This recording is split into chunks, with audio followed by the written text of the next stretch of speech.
तो चलो स्टार्ट करते हैं हम इपिथेलियल टिश्यू पढ़ना। तो इपिथेलियम इज अ टिश्यू, जो टाइप्स ऑफ टिश्यू में हमने सबसे पहले पढ़ा था वो फर्स्ट टिश्यू है इपिथेलियम टिश्यू। इपिथेलियम टिश्यू क्या बोलते हैं, this tissue always rest upon some another और सम अदर टिश्यू। मतलब ये टिश्यू में खुद की ब्लड वेसल्स नहीं है, तो ये किसी के सपोर्ट की ज़रूरत रहती है ये टिश्यू को, तो उसका सपोर्ट बनता है connective tissue. Connective tissue is a avascular tissue, no epithelial tissue is a avascular tissue, means absent होती है इसमें ब्लड वेसल्स, एंड ये है सेल्स आर कॉम्पैक्टली पैक्ड होती है इसमें with little intercellular space, hence little intercellular matrix, matrix भी इसका कम होता है एंड इसमें स्पेस भी कम होती है। ये एकदम चिपके जो रहते हैं सेल्स इसके, एकदम कॉम्पैक्टली पैक्ड। तो oxygen and nutrients from the blood is connective tissue diffuse to epithelium via basement. जो कनेक्टिव टिश्यू है इपिथेलियम के नीचे, उसको ऑक्सीजन एंड न्यूट्रिएंट्स पहुंचाने का काम करता है connective tissue via basement membrane. मतलब पहले इपिथेलियम है, फिर उसके नीचे बेसमेंट मेम्ब्रेन है, एंड देन कनेक्टिव टिश्यू की मेम्ब्रेन है। तो ये बेसमेंट मेम्ब्रेन किससे बनी हुई है, ये नॉन सेलुलर मेम्ब्रेन है and made up of glycoprotein and mucopolysaccharide with the protein fibres secreted by both epithelium and connective tissue. मतलब ये दोनों टिश्यूज के लेयर से बनी हुई है। कनेक्टिव टिश्यू ने भी थोड़ा कंट्रीब्यूट किया एंड थोड़ा कंट्रीब्यूट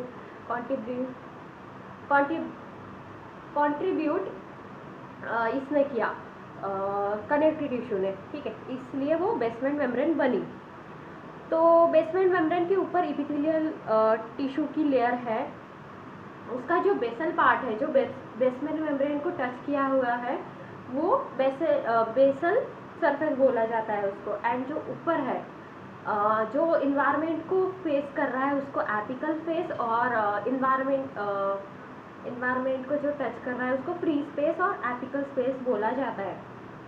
कनेक्टिव टिश्यू में ब्लड वेसल्स होती है, ये हाईली वेस्कुलर होती है, एंड द फ्री सरफेस इधर फेसेस इन्वायरमेंट और फेसेस बॉडी फ्लूइड्स। मतलब ये इन्वायरमेंट को फेस कर रही है एक तो, नहीं तो ये बॉडी फ्लूइड्स को फेस कर रही है। जैसे कि हम देख सकते हैं डाइजेस्टिव जूस, मतलब डाइजेस्टिव जूस को ये बॉडी फ्लूइड्स है। जो स्टमक की इनर लाइनिंग है उसमें इपिथेलियम है, इपिथेलियम उसके अंदर के स्टमक के अंदर के डाइजेस्टिव जूसेस को फेस कर रही है, या फिर हमारी स्किन के ऊपर इपिथेलियम है, इपिथेलियम इन्वायरमेंट को फेस कर रही है। ये हाईली रीजनरेशन पावर रखती है, मतलब बहुत जल्दी हमको कुछ खरोच भी लगी तो वो बहुत जल्दी रिपेयर हो जाता है, ये पावर है, हाई रीजनरेशन पावर है। इसमें नर्व सप्लाई है, हमको सेंसेशन आते हैं, इधर झटका लगा तो हमारे ब्रेन तक सेंसेशन जाते हैं, तो इपिथेलियम के अंदर नर्व फाइबर्स है। Epithelium has a 3 origin, ectoderm, endoderm and mesoderm. Ectoderm, endoderm and mesoderm. Means epithelium at a particular location will have all cells derived from the common origin. मतलब जो भी common origin से form हुए हैं, all cells derived from common origin at a particular location, means हाथ है तो हाथ की जगह, उसके all cells derived from common origin, मतलब हाथ के पूरे cells common origin मतलब एक ही जर्म लेयर से तैयार होने को होना। एक्टोडर्म तो पूरी एक्टोडर्म, मेसोडर्म तो पूरी मेसोडर्म, ऐसे सब सेल्स होते हैं एट अ पर्टिकुलर ऑर्गन के और लोकेशन के, ठीक है। एग्जाम्पल इपिथेलियम ऑफ स्किन की इपिथेलियम है तो वो पूरी एक्टोडर्मल से बनी हुई है। इपिथेलियम ऑफ गट है तो वो पूरी एंडोडर्म की है, ऐसा है। फ्री सरफेस में हैव मॉडिफिकेशन, जो एपिकल सरफेस है जो इन्वायरमेंट को फेस कर रहा है वो सरफेस फ्री सरफेस में हैव मॉडिफिकेशन, मतलब उसमें मॉडिफिकेशन हुए हैं, जैसे कि microvilli and cilia. Microvilli also called as brush border epithelium, ये ब्रश लाइक ब्रिसल्स होते हैं इसमें, ये ऐसे ऐसे ब्रिसल्स होते हैं। फिंगर्स लाइक प्रोजेक्शन होती है, that are folds of plasma membrane, ये प्लाज्मा मेम्ब्रेन की फोल्डिंग होती है, और of epithelium tissue to increase surface area for secretion and absorption. मतलब ये सीधा सीधा रहा है तो ज़्यादा सिक्रीशन एंड एब्जॉर्प्शन नहीं होगा, तो ये ऐसे ऐसे टाइप में कर्व शेप के होते हैं, ब्रिसल्स लाइक। तो ये काम क्या करते हैं, सिक्रीशन एंड एब्जॉर्प्शन करते हैं, इंक्रीज करते हैं, सरफेस एरिया बढ़ाते हैं, तो यही काम है इसका। एंड देन सेकेंड सीलिया, फर्स्ट था माइक्रोविला एंड सेकेंड इज सीलिया। तो सीलिया में हेयर लाइक प्रोजेक्शन होते हैं, हेयर लाइक में छोटे छोटे छोटे छोटे बाल जैसे होते हैं, hair like projection that helps in movement of substance. तो सीलिया का क्या काम होता है, ये यूनि डायरेक्शन होते हैं, एक ही डायरेक्शन में जो मूव करे, पार्टिकल्स को मूव करके लेके जाए, जो कोऑर्डिनेट वे में काम करते हैं, मतलब एक ही डायरेक्शन में काम करते हैं, तो इससे मूवमेंट होती है और मूवमेंट ऑफ सब्सटेंस होती है। ठीक है। इपिथेलियम के दो टाइप है, एक simple epithelium and second is compound epithelium. तो देखते हैं सबसे पहले सिंपल इपिथेलियम में क्या है। Simple epithelium is made up of single layer of cells, ये सिंगल लेयर की बनी है। मेजर रोल इनका है secretion, absorption, filtration and diffusion. Since it is thin, ये क्योंकि थिन है इसलिए डिफ्यूजन आसानी से हो जाता है, ऑक्सीजन एंड कार्बन डाइऑक्साइड का एक्सचेंज हो जाता है, मतलब डिफ्यूजन बोलते हैं उसको। सिक्रीशन हो जाता है, एब्जॉर्प्शन हो जाता है, देन डिफ्यूजन, देन और क्या है, फिल्ट्रेशन। हाँ, फिल्ट्रेशन भी हो जाता है क्योंकि ये बहुत बारीक है, मतलब थिन लेयर है। Example present as living the body cavity like around lungs और हार्ट, डक्ट, ट्यूब्यूल्स, ये सब के अराउंड सिंपल इपिथेलियम पाई जाती है। लंग के अराउंड, हार्ट के around, duct, tubules, body cavity, ये सब। सेकेंड है note, duct present in gland, present in gland में डक्ट होती है, जैसे पैनक्रियाज है, पैनक्रियाज में पैनक्रियाटिक डक्ट है। तो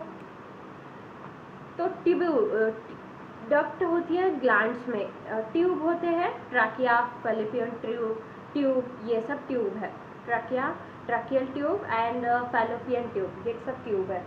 then lining of body cavity, ये लंग्स के अराउंड प्लूरा होती है। इपिथेलियम अराउंड लंग्स, जिसको प्लूरा बोलते हैं। तो ये हुई बात इसकी सिंपल इपिथेलियम की। अब कंपाउंड इपिथेलियम देखते हैं क्या होता है। तो कंपाउंड इपिथेलियम सोच के ही हमको ऐसा लग रहा है कंपाउंड मतलब कोई चीज़ बढ़ रही है, तो क्या बढ़ता है इसमें, सेल्स बढ़ रहे हैं, सेल्स की लेयर्स बढ़ रही है, एक के ऊपर एक के ऐसे बढ़ते जा रहे हैं, सेल्स बढ़ रहे हैं। Multi layered epithelium, multi layer मतलब बहुत सारी लेयर हो रही है। इनका मेजर काम क्या होगा, थिक, तुम समझो ना, थिक लेयर है, उसका काम क्या होगा, सोचो क्या होगा। मेरे हिसाब से ये होगा कि प्रोटेक्शन कर रही है उसको, क्योंकि केमिकल डैमेज और मैकेनिकल डैमेज से बचा रही है, तो सपोर्ट कर रही है। और क्या कर रही है, सपोर्ट कर रही है और वही प्रोटेक्शन कर रही है।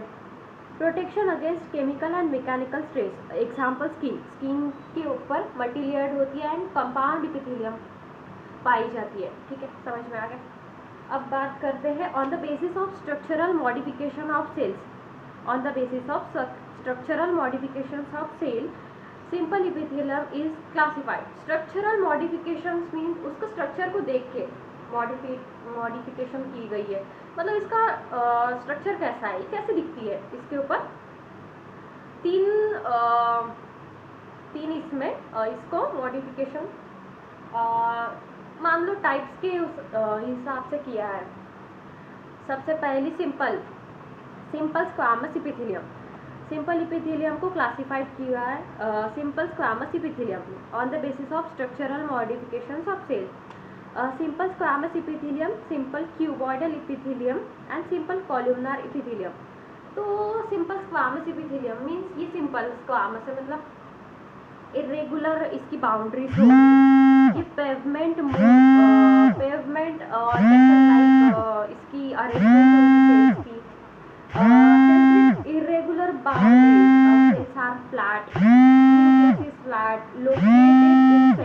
सेंटर में located and this appears like tiles on floor पे कैसी टाइल्स लगी होती है, कैसे बोल सकते हैं हम, एकदम लाइन में रहती है, ऊपर नीचे नहीं रहती है, एकदम चपटी रहती है, फ्लैट रहती है, is called as pavement epithelium. इसका काम क्या है, ये बहुत पतली है, तो पतली है तो इसका काम क्या होगा, छन्ना काम होगा, इसका छन्ना काम होगा, जैसे कि फिल्ट्रेशन एंड डिफ्यूजन काम होगा इसका। तो movement of substance, diffusion and from high concentration to low concentration, means जहाँ पर ज़्यादा है वहाँ से कम की तरफ इसका मूवमेंट होगा।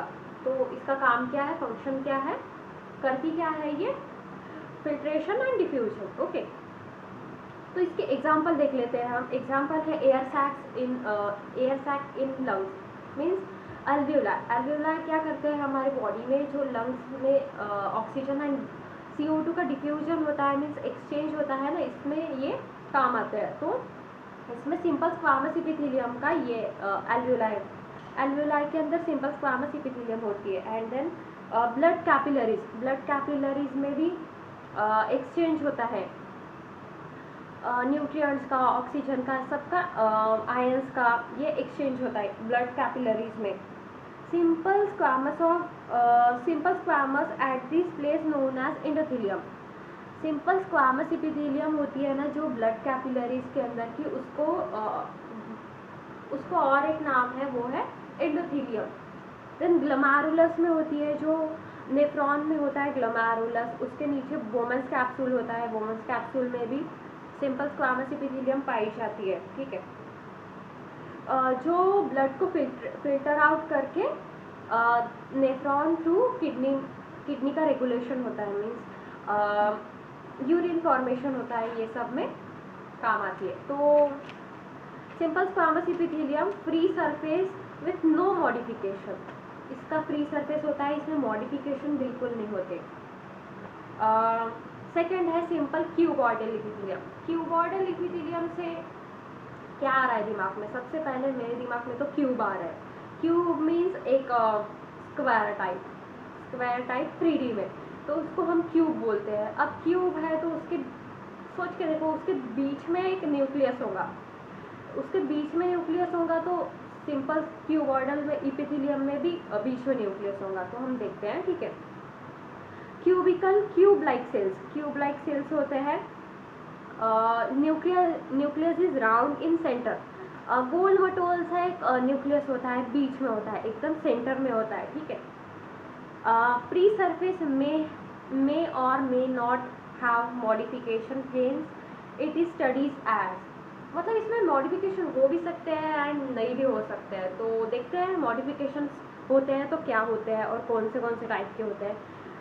तो 3 टाइप के होते हैं। सिंपल क्यूबॉइडल इपिथेलियम में सबसे पहले है सिंपल क्यूबॉइडल इपिथेलियम, सेकेंड है brush border cuboidal epithelium, third है सिलिएटेड क्यूबॉइडल इपिथेलियम। ओके, तो सबसे पहले देखते हैं सिंपल क्यूबॉइडल इपिथेलियम। इसमें क्या क्या है, free surface has no modification, इसमें मॉडिफिकेशंस नहीं है। इसका फंक्शन है सिक्रीशन एंड एब्सॉर्प्शन। ये पाया जाता है DCT में, डिस्टल कॉन्वोल्यूटेड ट्यूब्यूल में पाया जाता है। ये सिंपल है ना, सिंपल मीन्स बड़े बड़े जगह पाया जाता है। जैसे ज़्यादा फिल्ट्रेशन का काम कहाँ पर है, वहाँ पर नहीं पाया जाएगा, ये DCT में पाया जाएगा, जहाँ पर मतलब है उतना नहीं,